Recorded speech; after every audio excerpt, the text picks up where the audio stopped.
At a crime scene, every physical object acts as a silent archive.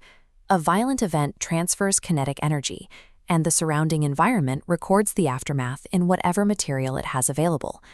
The reliability of that archive depends entirely on the physical properties of the recording medium. Some substances capture a mathematically precise imprint. Others begin to distort the data the moment it is received. To evaluate forensic evidence, we must analyze the physical constraints of three categories: non-Newtonian fluid dynamics, calcified biological morphology, and elastic tissue distortion. Accurately reconstructing a timeline requires a medium that reacts deterministically to physical loss. Without that predictable reaction, an investigator cannot work backward from the effect to the cause. Forensic truth is ultimately a measure of what the physics of a specific environment was capable of preserving. Blood is a ballistic fluid. Once it leaves the body, its resting shape is governed by gravity, its initial velocity, and impact angle.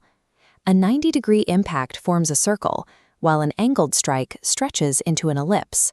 The tail indicates travel direction. By measuring the stain's 9 mm width and 22 mm length, we calculate the inverse sign. This formula reverse engineers the trajectory, yielding a definitive 27-degree impact angle. Tracing multiple stains backward along 2D trajectories creates the area of convergence, the x and y coordinates where bloodshed began.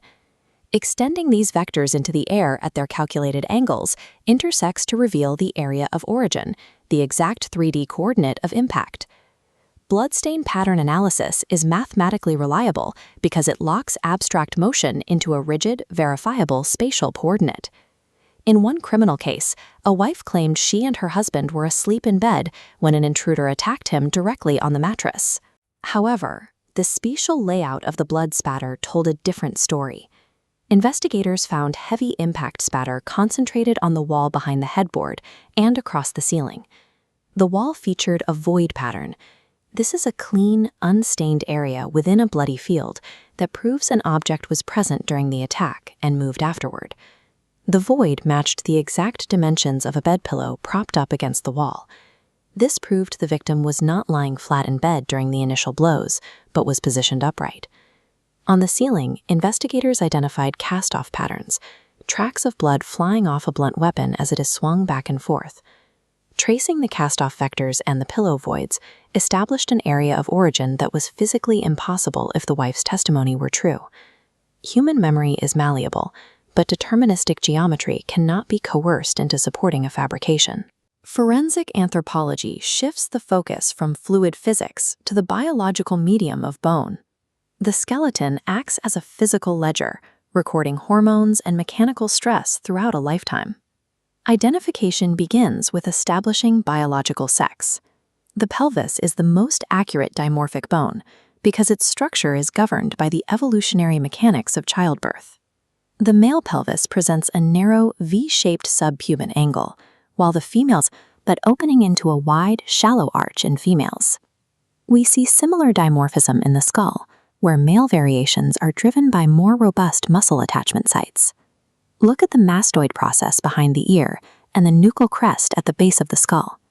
The pull of heavier neck muscles in males develops these areas into rougher, thicker projections, while the female equivalents remain smooth and delicate.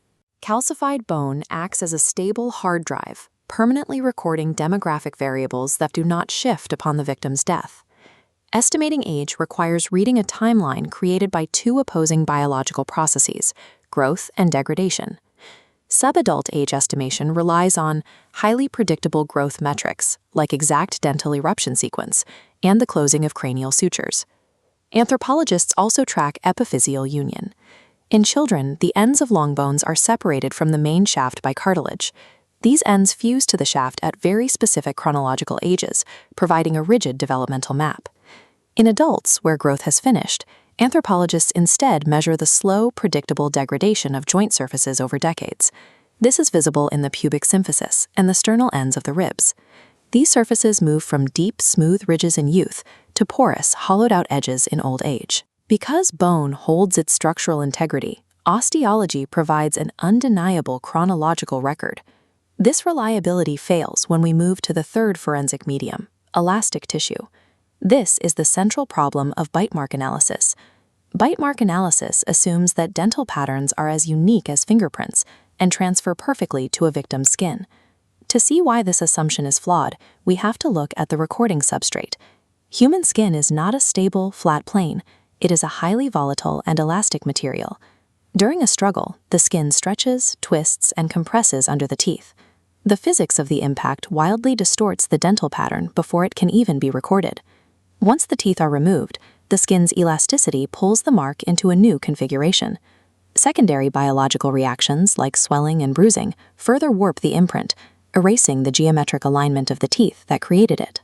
While a blood droplet locks into a trigonometric angle and the pelvis anchors itself in calcium, a bite mark is recorded on a medium that is physically incapable of holding its shape. A physical impression is only as reliable as the stability of the material holding it. Forensic rigor requires a strict alignment between analytical certainty and the physical stability of the material holding the memory.